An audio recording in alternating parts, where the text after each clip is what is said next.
going hard, right? She loves spotlight. She make that thing go. Drip, drop, drip, drippity drop. Drip, drop. I do my dance like drip, drop, drip, drippity drop. Drip, drop, drip, drippity drop. What do 20-somethings love more than brunch? A brunch podcast. This is Waffles and Chicken with your hosts, Andrew Gary Garrison and Corey CJ Landis. You wanna get it, but you're scared to a minute, cause you're living for that minute when you on that flow. Making dough. Look at the way you do. Here we are, episode 1, the old Waffles and Chicken podcast. Gary, welcome. How are we feeling today? Feeling great. Welcome to all 7 of our listeners out there. We appreciate you guys. Glad you're on the bandwagon early. Buying stock while you can. I mean, it's gonna skyrocket. So I really can't think of a better time to get involved, to get on board. Like we said, this is Waffles and Chicken. Like we said in our opening, it's kind of pretty straightforward. It all kind of spurred from a pretty fateful discussion at brunch 2 weekends ago, where two very popular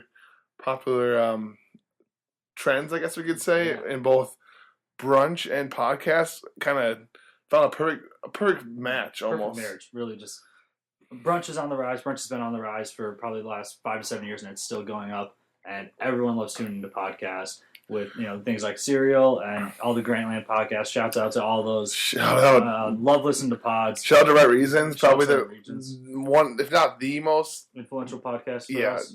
that probably up there.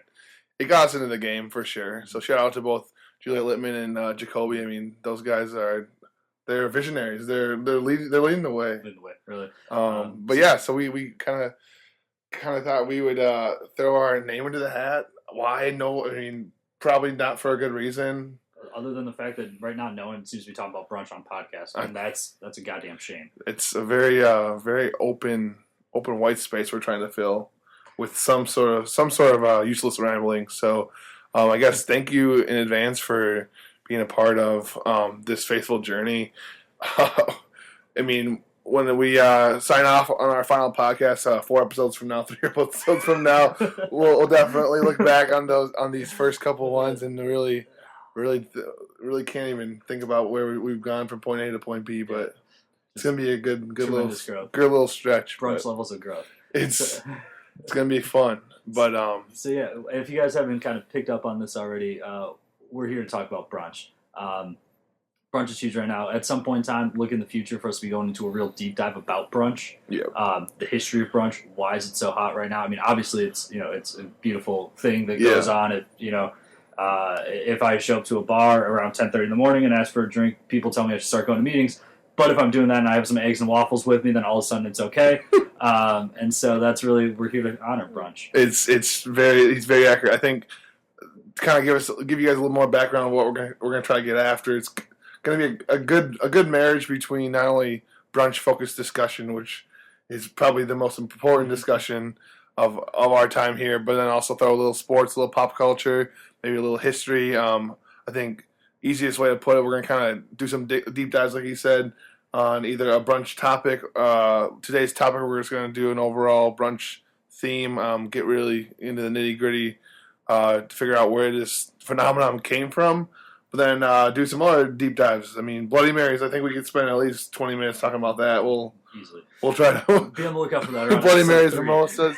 I mean, our favorite dish is, hence the name, Waffles and Chicken. We're going to try to get down to the bottom of where that came from and why is it so prevalent in the South. Why hasn't really made a trip up north that prominently, I suppose. You can still find some Waffles and Chicken joints up here in Milwaukee, but definitely not like every place down south having it. So where did that come from? Those are also we're going to find out here. So stay tuned with us for at least the next 4 episodes, and you will hopefully learn something.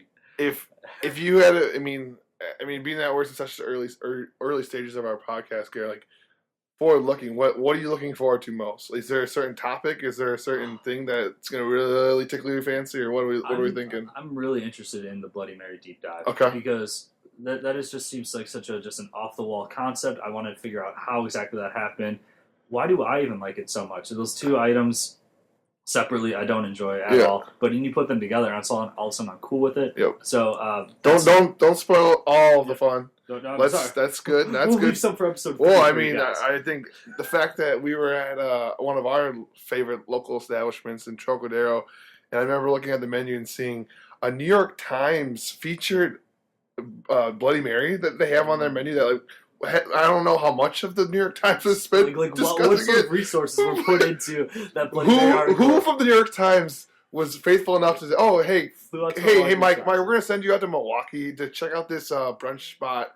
Actually, this is one specific Bloody Mary." And then you have to write 200 words about it. Is there not enough news? I mean, I'm glad you guys did. Shouts out to Trocadero. Shouts out to New York Times. Really reputable news organization. Yeah, wow. There's serious. Well, when they get on board with it, the fact that I think that alone goes to show that we're here for a reason. Yeah, we're feeling we gotta get the people what they want. Brunch is the topic, at least that we see. Maybe it'll morph into something else, but I think right now we're sitting good.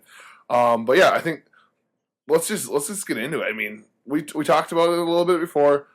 The hotness, this is the overall incline, the steep prominence that brunch came to be. What was the key factor, you think? I mean, I would imagine that in its genesis early on, whenever brunch started, it was probably just mostly a happy accident. Maybe some chefs had a little bit too much to drink last night, or the night before. Probably not last night, but showed up to work a little bit late, but still fired up the waffle maker all the same, and got rolling on it. And they're like, "Oh well, I don't want to start doing the lunch menu yet. People are here. People are hungry." Well, that's actually a perfect segue. We're actually going to hop into our first bit. We like to call this the Corey's Culinary Quiz.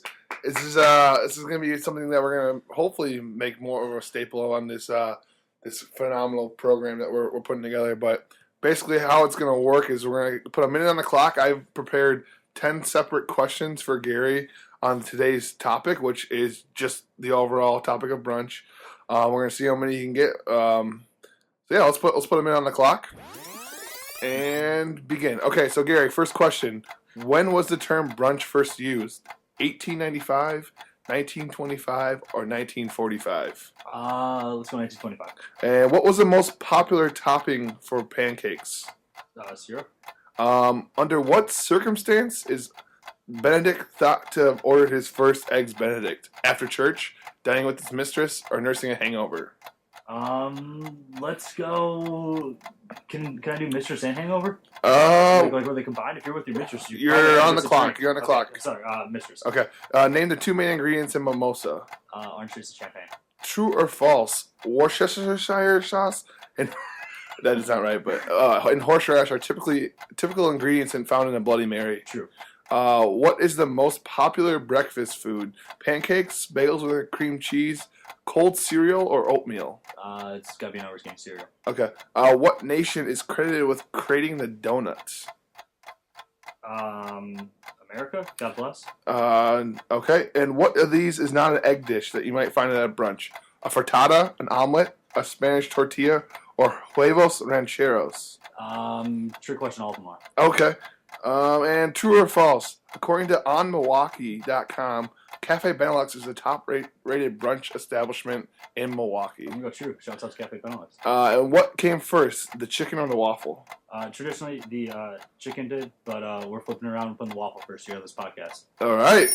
There it is, folks. And that's time. Probably went a little bit over, but no one's keeping track or listening. So. Yeah. just a tad bit over, but tad over. Let's tell him. Okay. So just breaking down the first ones, it looks like the term brunch was actually first used in 1895, credited to the Hunter's Digest magazine, which that seems wrong. No, Hunter's Digest in 1985 wrote an article called "Brunch: A Plea." It was by the British author Guy Beringer. Basically, this guy kind of laid it out pretty good.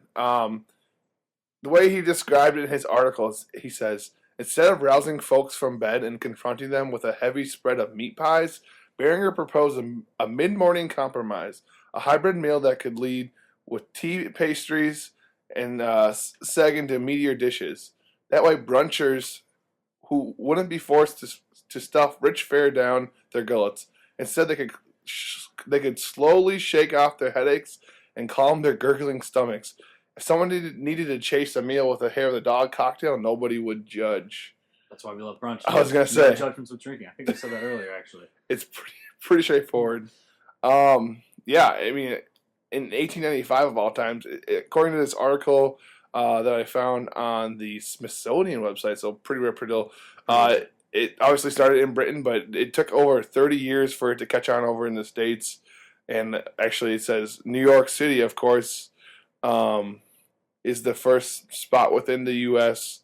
In the mid 20s. It looks like that first got on the brunch bandwagon. Obviously, New York, no brunch town. Yeah, and I was gonna say no shortage of probably brunch spots there. Great food town, great brunch town. And then he finally kind of caps it off with a perfect, I think, way to describe brunch. Brunch is cheerful, sociable, and enticing. It's talk compelling. It makes you satisfied with yourself and your fellow beings. It's perfect. There's no other way. Like, I could have run that yesterday. That still describes brunch right now. Yeah, I mean, best of all, Behringer, he said he believed that friends could share their debauchery of the previous evening during the brunch. That's exactly what we do now. I know. The dude was a visionary. This man was a visionary. This guy wrote this in 18... Like, what? Like, did someone go back in time? Did this guy, Behringer guy, go back in time? Are there time machines somewhere, and Guy Behringer is using it? Is that his name's Guy, right? Yep. Yeah. I don't know, but that is so accurate. Something... Okay, here's a thought for you. I'm right now, I gotta say this before I lose my mind, like, I hear Guy, I unfortunately think Guy Fieri. There's no way in hell that Guy Fieri went back in time and just took... Can you find a picture of Guy Behringer? I'm doesn't have frosted tips. I'm gonna look this up, but... And here's something else for you listeners at home to chew on, no pun intended, is for something that has been so hot of late, but has still been so unchanging. That's fascinating. What Guy wrote back in the, whatever that was, 1900s, yep. Still accurate today, but brunch is just taken on a whole new way. Or kind of it's more hot now. More restaurants seem to be doing brunches. It's true. No, we'll see. Do an image of Guy here? I don't think that's him. No, that's not. But maybe that cat's him. I don't know. Regardless, he doesn't have frosted tips. So we can say with a high God. degree of certainty, Guy Fieri did not drive his red Camaro back in time to write about brunch. Thank God. Rest assured, listeners.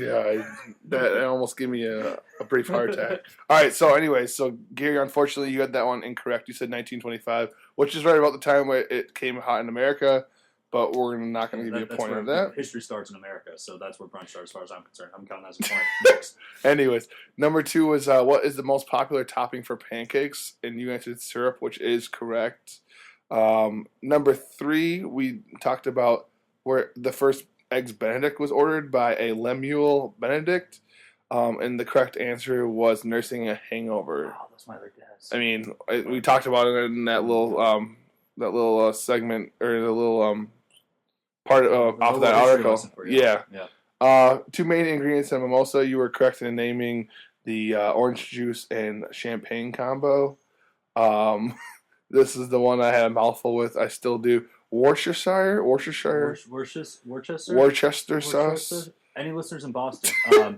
Anyone? Shoot us an email. Or tweet at us. At Waff and Chick. WAF letter N Chick. If I could get Twitter, or send us an email if it's a little bit more long-winded. WNC.podcast@gmail. Feel free to the letters WNC. Give me a linguistic lesson in this. I mean, I never have known how to say it, never probably will. But anyways, Worcestershire sauce and horseradish are indeed typical ingredients found in the Bloody Mary. Gives them that nice pungent kick. Next one, number 6, was what is the most popular breakfast food? And you went with cereal, which is correct according to a USA Today article back in 2008. And like you said, I mean, so many good cereal. Like you said, numbers game. Shout out to General Mills. I mean, probably most popular. I would say, like, out of that list would be most popular, as in, like, if you had your choice, pancakes. But who has the time to make flapjacks every morning? I mean, just get some cereal, get some milk, get started with your day. I mean, again, what's your favorite cereal? If you had to pick. Putting you on the spot right now. I don't know, man. My mom never let us have the sweet cereals, the Fruit Loops and the Oreos and Cookie Crisp. That was all back for me. So whenever I can't have a sweet cereal now as an adult, I'm like, oh, that's cool. Oh, Reese's Puffs. I was waiting for that. That was when I was at the Darms. And there was Reese Puffs there. That was what I'd always have for breakfast because I was never allowed to have it, and they were so good. I was gonna say, yeah. I really don't eat cereal that much anymore. I don't as well, but I think what I must have had dreams as a child to get Cookie Crisp, and I'm pretty sure I'd conned my dad into giving me a box once, and he's like, "Oh yeah, just pick whatever one you want." And I bring it home, my mom's like, "Are you eating a bowl of mini chocolate chip cookies?" I was like, "Dad, let me have that whole routine." Didn't go over too well. We had at our house where like the sweetest was Crispix. Okay. Yeah. Which is, wow. Yeah. Garrison family getting real aggressive. Real strict. Yeah. That was when we lived a little. We got the Crispix. Okay, that's fair. Okay, moving on. Next one was what nation was credited for creating the donut, and you went with America, and unfortunately, our Dutch neighbors are credited. We're not neighbors. To the Dutch. Yeah, you're right. But yeah, the Dutch nation was credited for that. Which of these is not an egg dish? You did pick up what I was putting down. I did throw a little wrench at you. You caught it with force. So all four of the items I listed, the frittata, the omelet, the Spanish tortilla, and the huevos rancheros are all common egg dishes found at brunch. I mean, egg dish kind of gets away too. Yeah, I was gonna say if you would have missed the huevos rancheros, I would have. Well, actually, if anything, I would have missed Spanish tortilla. Yeah, I guess. But, too many hours spent watching Food Network. Yeah. You're not gonna miss that one. I think I'm gonna have to step up my game for the next Corey's culinary quiz. All right, number 9, we had a true or false, and question was about Cafe Benelux being rated the top brunch spot in Milwaukee, and that is technically false according to onmilwaukee.com. Blue Egg of Wauwatosa is the number 1 rated brunch spot in the Milwaukee area. So, but not in Milwaukee proper. We have Benelux is number 2. So shouts out to Cafe Benelux, shouts out to Blue's Egg, and shouts out to onmilwaukee.com. Yeah, I guess. You guys we all love what you do. Cafe Benelux, great brunch spot.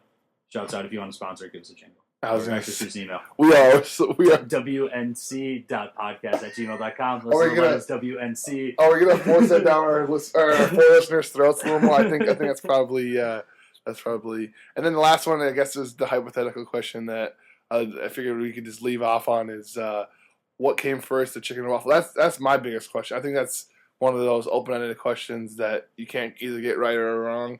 I mean, we're gonna try to get. We're gonna get to the bottom of it. Yeah. Hopefully, that's kind of the point of it. But I don't know. We'll see. We'll see in the long run where that. Well, I guess what 7 out of 10. We'll have to. 7, 8. We'll tabulate it. We're gonna keep track here along the way. Regardless, 60 degrees. So. Okay, so that's gonna kind of wrap up the first of many, or at least 4 Corey's culinary quizzes that we'll be having. Next, we're gonna go with some pop culture. I was gonna say, is it pop culture time? I think it's pop culture time. Okay, so Gare, let's. I think first and foremost, we had a busy weekend this past week. I mean, happy Valentine's Day. CJ, happy Valentine's Day, listeners. All right, yeah, I was gonna say happy Valentine's Day to my Valentine, my mom for the 23rd year in a row. Shout out to mom, shout out to dad, I guess too, for making me happy. I guess. Yeah, just. But yeah, no, we had a. I'd say I don't know if lovely would be the correct word, but that's pretty close. Yeah, pretty great weekend. Season, yeah. So I mean, I think most of our weekend we could say was encompassed by the NBA All-Star game. Yeah, no, that was shouts out to the NBA for just putting together.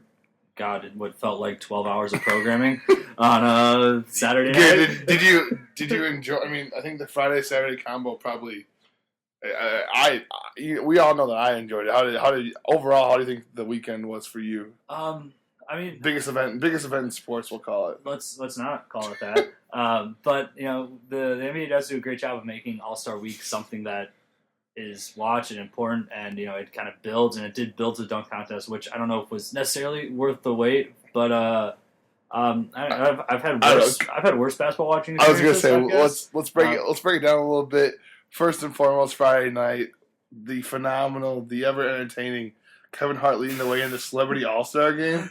Like, what do we think? I mean, I thought I don't think he deserved it personally. I thought Para, the Memphis Grizzlies minority owner, who comes out playing like a kid that just was happy to be there and playing the try hard of the group.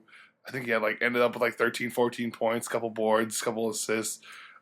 Yet the ever popular Kevin Hart stole the MVP. Any thoughts about that? I mean, he's just sort of the perennial MVP. Yeah, at this four point, in a row at this point. At this point, I think they just sort of give it to him because they have to. Yeah, is is that part of his contract that he signs? Well, and he's just such a fixture in the end. He was hosting other events and he was always there.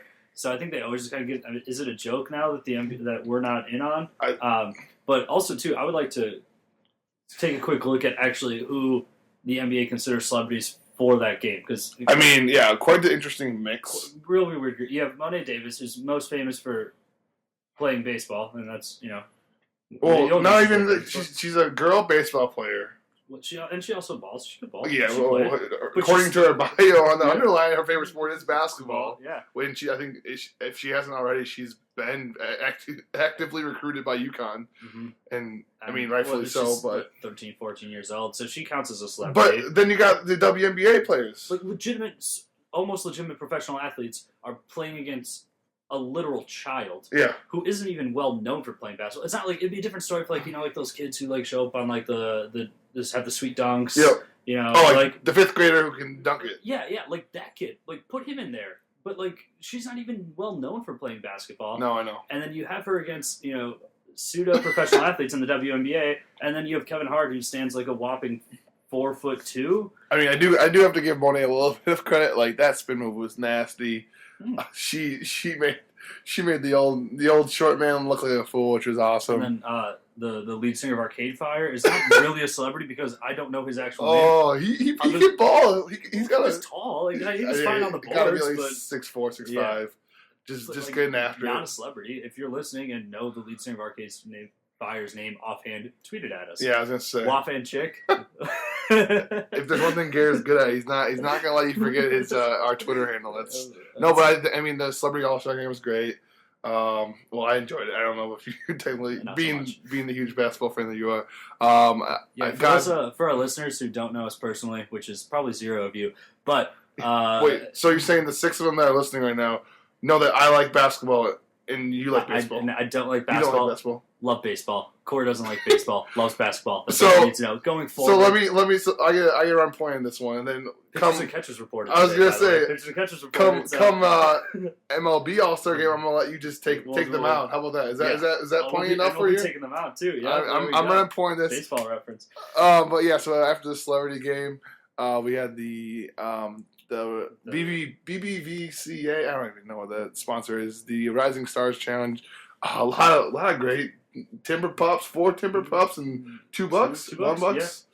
Yeah. Giannis and Jabari probably would have been there. Anyways, shout out to the Timber Pups. Shout out to our boy Jonas Steinmeier, up and coming friend of the pod. Friend of the pod at Howland T-Wolf. Check him out. Loves the Pups, and it looks like it could be getting exciting for the Pups here in a couple of years, maybe.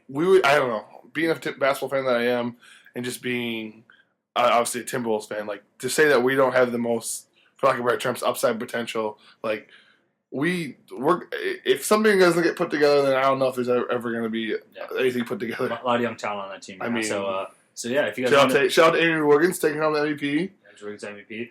Zach at the dunk contest. I was going to say moving into the dunk. I mean, wow, he can just float. Yeah, kid was flying. Oh my! The behind the back one. I remember we were watching it. I almost lost it. We all stood up. The whole arena stood up, and everyone watching at home stood up. Yeah, it was wild. Do a quick. I don't know if it was. It must have been Deadspin or something. That they had a couple just gifts of the crowd. Oh my god! Everyone up on their feet, and when he came out with the Tuna Squad too, just nothing else really. I mean, he hammered that home a few times. I was gonna say promo videos. I wasn't sure if you remember that he as a child. So he's a basketball player now. But then as a child, he watched Space Jam. So he was sitting at home. Film. He was sitting at home watching Space Jam as a child. That inspired him to play basketball. I believe so. He must be the only one out there. That's what they said in the 7 different promos that they did featuring him and Space Jam. I don't know if that was ever. Is the movie getting re-released out there? I don't. Who made that? Is that I Universal? Mean, but maybe? I don't know. Quickly step back. Regardless of how well he did in the slam dunk contest, we gotta comment on his all-style performance. That the Twins jersey. You pulling that out? You can't do that. Well, I mean, I love how the two ever so prevalent style gurus in Charles Barkley and Kenny the Jet Smith were just letting them have it on that one. I'm like, first of all, why are those two there in the first place? But anyway, I mean, I thought the first suit he wore looked good. I think it looked sharp. Then he just kind of dropped the ball, for lack of better terms. But maybe just didn't want to be there anymore. Just punted it away. I was pretty vocal about it on Twitter during right after the event. I personally think it was rigged. You got LeBron James hosting, being the old. I don't know if the MC is the best word. The host was the Summer Sanders lookalike. Oh yeah, she was great. Who we actually looked up, but her name escapes me right now. But the best thing to come out of that personal event was the fact that she's now sort of half on our radar. But okay, LeBron, he's the one that kind of got the whole thing off the ground, and of course, whose teammate wins it? LeBron's. J.R. Smith. I mean, he looked good. He looked fine. He looked kind of. He had that quote unquote raccoon, as Charles called it, on his shoulder during the first round. Well, in the back end, his final outfit was like a very princess looking pattern shirt. He pulled out a purple raid. He pulled out a purple raid straight from Minneapolis, looking sharp. I think he was trying to fight fire with fire against Levine, but I mean, shout out to all the. Everyone who tried, I guess, and everyone who watched. Who actually picked out their outfits, though? Are we even going to give anyone actual credit? No, I'm sure that there was obviously some stylist consulted in there. And also, too, I can only imagine that no one listening to this actually watched the All-Star Style thing. So I bet there were maybe 25 viewers tops, and 2 of them are talking on this podcast right now. Yeah, all 6 of our viewers, maybe one or 2 of them. You think a third of the people listening right now? Okay, well, if there's 2, then we'll triple it, so it'll be like we'll have 10 listeners by the end of this. That actually, I don't know. So that was cool. The State Farm Saturday night, got a comment. But I think besides Levine winning the dunk contest, 2 favorite things. First and foremost, the State Farm just going 110% all night. Not only did they go back to the Cliff Ball routine, which obviously is they're A bit at this point. They're A block, for lack of better terms. Podcast terms for y'all. They not only had Cliff Paul present the balls to the balls they're using in the Shooting Stars competition because he's assisting them. Because he was going to assist them with it. But then later on, they had the whole gang, the whole League of Assists or whatever they call themselves. Sebastian Curry. Yeah, Sebastian Curry. Who else is in there? John Stockton. Don Stockton. These names are completely wrong, but that whole concept, I personally eat it out. Sebastian, I think I'm right with that. Yeah, maybe. I mean, the whole Steph Curry. No, but then, okay, going off of that, did you hear the John Wall? There's a GIF going around out there that I saw on the web last night.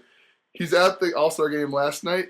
He's checking in. Both Steph Curry and Chris Paul are on the court. He's like, hey, State Farm. Hey, State Farm. Can I join the crew? Look for all 6 of you listeners. Check out my Twitter. I'm gonna post that after this. If State Farm is somehow making like the sweater vest and glasses thing cool somehow, like if that's something that all of a sudden NBA players take on, and we start seeing like John Wall or other guys like in post-game press conferences wearing their like State Farm gear. Like that is officially going to be. I would say the most successful campaign. Obviously, Durant and Westbrook have been definitely like that. They've definitely been on board. They're moving towards the Marshawn Lynch's of the world, and they're getting very aggressive with not being very open to the media, which I can't blame them for.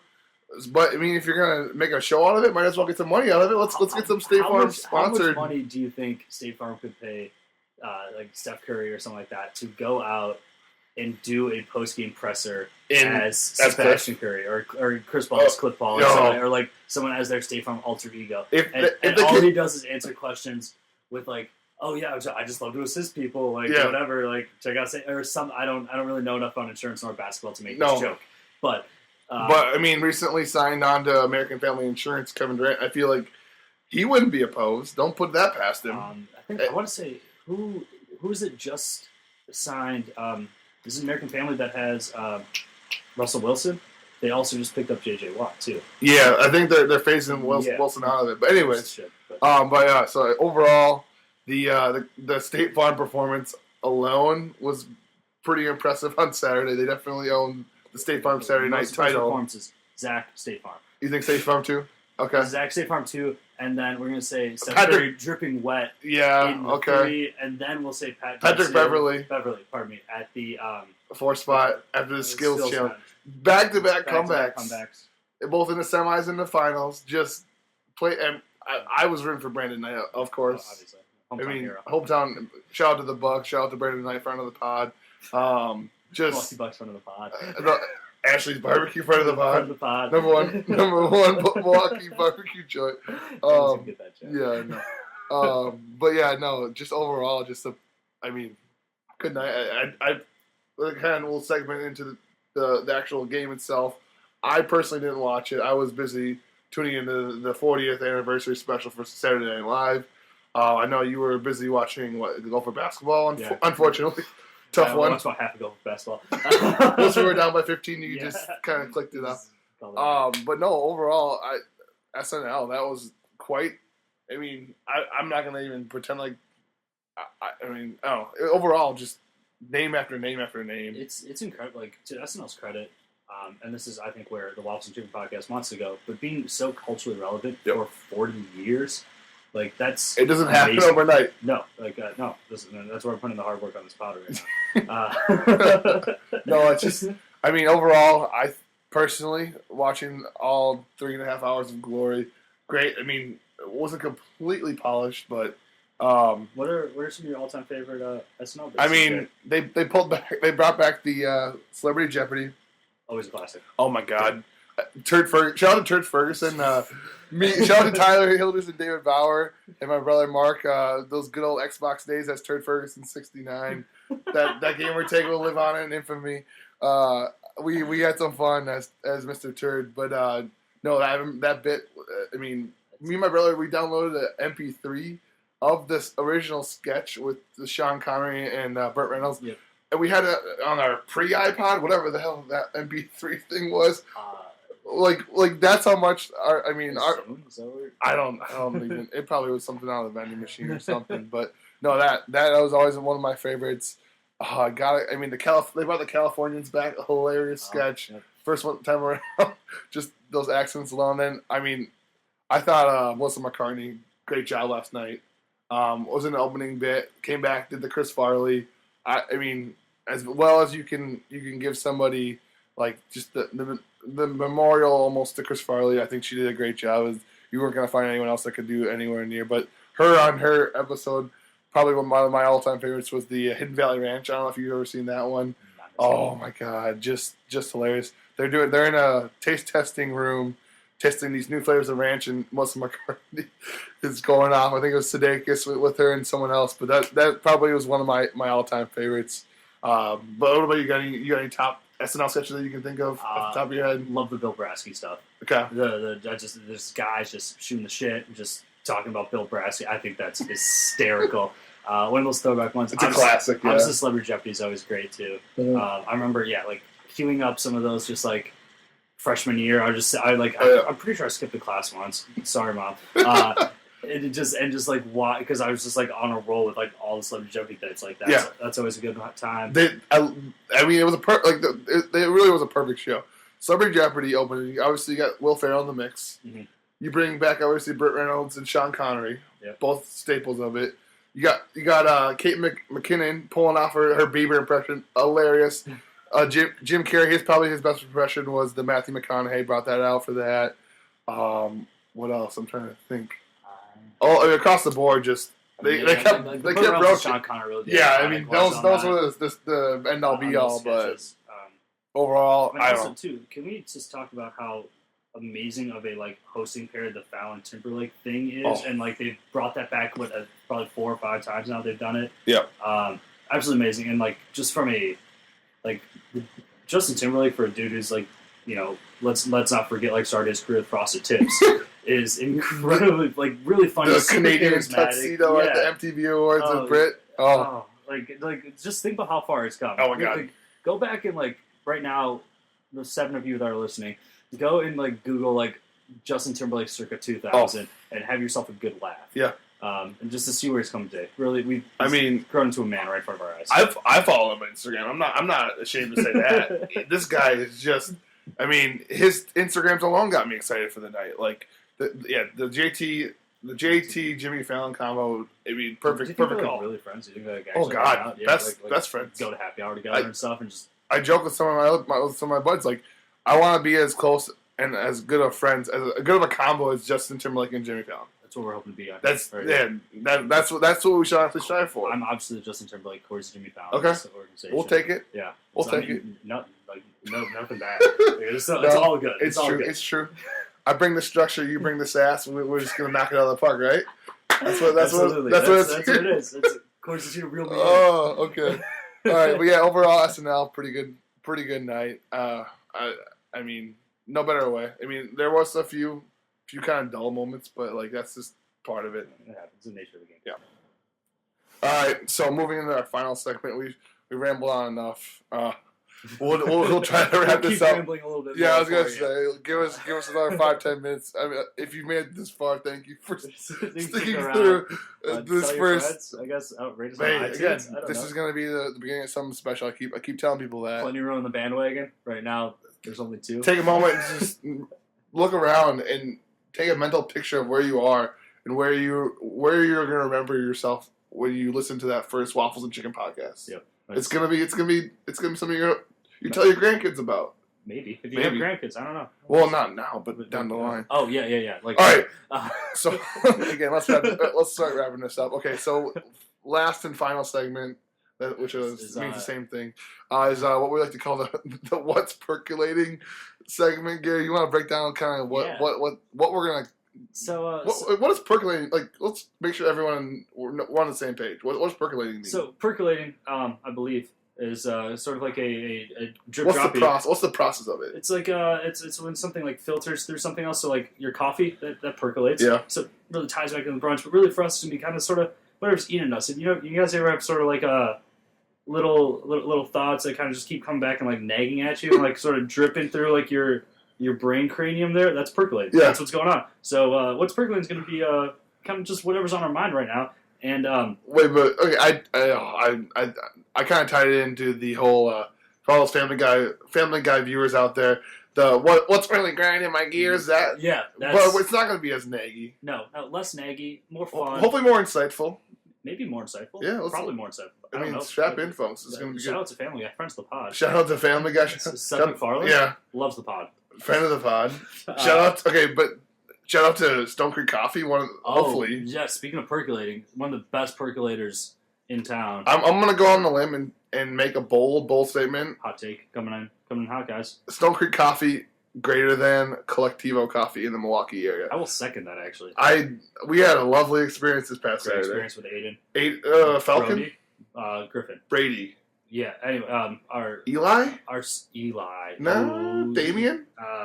Maybe not. Anyways, we go into this Stone Creek, which is an amazing, almost just as good of an experience as it was the coffee. Yes, we can agree upon that. Just real like trendy, real hip, fun joints. Down in the Third Ward, highly recommend it. Yeah, dude, just cared so much about coffee. He's in the big leagues. Yeah. That's the big. I mean, Starbucks. In the show. Starbucks is like AA. Rookie ball. Rookie ball. I think Collectivo is probably like some high doubles, maybe some AAA players there. Yeah. But when you go to Stone Creek Coffee, you're at the show. That like you go to the establishment and the center has this bar around it, so your focus is the coffee. And let me tell you what. Oh my. Falcon percolated the hell out of Corey's coffee. It was phenomenal. Great coffee. Some of the best coffee I've had. They have it at our work, thankfully. And I treat myself every once in a while to Stone Creek because it's just top of the line. Anyways, all right. So back to the actual point of this C block. The point we're sort of getting at. So Gary, what is percolating on your mind right now? What are you thinking about? Thanks for asking, Corey. What's percolating for me is a little program called The Challenge. You all know Challenge. You like that show? Love that show. You do? We love that show here. Challenge. Friends of the pod. Friends of the pod. CT Bananas. Well, it's all friends of the pod. The challenge is... Not Nani, though. Nani's probably not a friend of the pod. That's a dirty... but, yeah. I mean, you're cool with me, Nani, if you want to be friends with the pod. You know, go on. Sorry. Muffin chick I'm getting you off course. Anyway, so what's pretty late for me is that the challenge right now seems to be in the sort of transitional phase where we have a lot of the vets coming back. You know, for instance, Giant Bananas, who I don't believe has earned a cent outside of the challenge or real-world vehicles, and that's fine. And there's some younger guys coming up. There's the crew from Portland, Johnny Riley, Jordan, Zach wasn't. Was Zach Portland? No, he was something else. But there's some younger guys going on there now, and so what I would like to see is a very formal transition. I would like to see the Bananas take a younger challenger underneath his wing. Are you trying to force those old guys out, or what? That might get some people upset here. Something needs to happen where, I like the West and Bananas feud. That's cool. That makes for fine, television or whatever. But I feel like there's other feuds to be had. There's more things going on, and eventually, if we as challenge viewers, all 14 of us, just depend on Bananas and West, eventually we're going to have to move on, and we need to really nurture those younger members. If you had to pick right now, speaking of younger members, who you putting you put your money on, or who do you enjoy watching the most? His name is not CT or Bananas. Just from a pure competition standpoint, from physical element, Zach is a monster. I mean, he's got some pretty nice biceps. Yeah. I don't know if you guys saw the episode last week. Jacked. He's just a freak. But I don't know if he has the real mental capacity. You call him dumb? He's probably not the best tactician. Whatever. Strategist, whatever. He's probably not the best. He's not good at strategy. Yeah, tactician was the word. Hey, because Banana said it best: when you're in alliance with everyone, you're in alliance with no one. And that came out to Zach, which is partially Teresa's fault. Anyway, but we need to have. But if perhaps Zach did pair up with the Bananas, and Bananas could teach him more of the strategy side of the game, or there needs to be some sort of transition there. And after that season, the older guys retire and get inducted into the Challenge Hall of Fame. That's going to be set up by Bun and Murray, who are the producers of the pod, of the Challenge, huge friends of the pod. Shout out to Bun and Murray. And they'll get inducted into a beautiful Hall of Fame ceremony that will be eventually have the same prestige as Canyon and Cooperstown and all that stuff. Because if you had to pick, name top 4 sports in America right now. So here's top 4 sports probably in popularity and viewing, in my opinion, or just general competitiveness. National Football League. Major League Baseball probably has more viewers and more butts and seats. Yep. I put basketball for NBA 3. Basketball 3. And I would say the Challenge 4. And hockey 5. And I don't know, maybe probably MLS after that. You guys, you heard it here first. Gary is. I'm saying right now the Challenge is more popular than the National Hockey League. I cannot argue with that. Yeah. Show me some stats. If you have some stats to the contrary, tweet it. What's our Twitter handle again? It's WAF, WAF, and the letter N, chick. Or if you have some long-winded links that you want to send, or just yell at me for making fun of hockey, do that at wnc.podcast@gmail.com. That would be our email box. That is correct. Corey, do you got anything percolating? All I can really say is just upcoming weekend. It's been a good week so far. One day down. We got the Oscars to look forward to this upcoming Sunday. Are we gonna have a Ellen DeGeneres selfie moment again? I doubt it. You can't repeat that. You can't break Twitter twice, can you? I don't. I hope not. Did they fix it in the meanwhile? I don't know. Well, it was down for a little while, but overall, I'm trying to catch up on some those Oscar-nominated Best Picture. Do you have any favorites on the Best Picture? I treated myself to Boyhood this summer. When I saw it in theater, and that has kind of stuck with me for a long time. Did Whiplash and Birdman this past week. I heard Birdman was great. I heard Birdman's probably the hands-on favorite on this. It's definitely a 2-man race between Birdman and Boyhood. From everything I've been reading online, I lean towards Boyhood just because I enjoy more of the story and not as much as of the strangeness. So I guess. Do you like Boyhood more as a film, or do you like more as a favorite to win? Both. Okay. They're gonna. You heard it, guys. From what CJ's calling my prediction is Boyhood for the Best Picture. They're gonna split and give Richard. I don't no idea how to pronounce his last name. The Birdman director for the director piece, and then Wes Anderson's gonna get the cinematography. He's always a lot. And Grant Budapest was great, but Birdman might give him a run for money just because they kind of took a book out of play out of his playbook. A lot of long sweeping shots, a lot of movement, which obviously is very Wes Anderson-esque. But Grand Budapest Hotel, another one of my favorites. It's incredible, especially with just the colors that he plays with, and But overall, I'm just a sucker for a good award show. Budapest is as well, but I mean, it's an a outside little shot, bit, yeah, a little bit lower runner. But overall, just excited for the night. Excited to see all those famous people get in the room together. Just kind of like the All-Star Weekend was this past weekend, SNL 40. I mean, I'm just a classic American in that sense of the word. I mean, but this is really a great time for pop culture. Horrible time for new movies coming out. Don't go to the theaters between now and like summer. if you haven't seen American Sniper, treat yourself to that because that was another.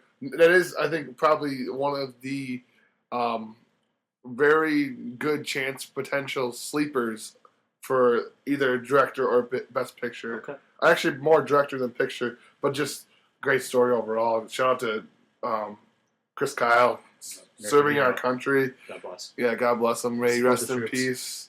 Troops are huge fans. Overall, but yeah, Oscar coming up. That's kind of what's on my mind. But excellent. Well, I think that ends it for us here. is that it? I think. Did we ramble enough? Yeah. Are we 40 minutes deep now, or what are we at?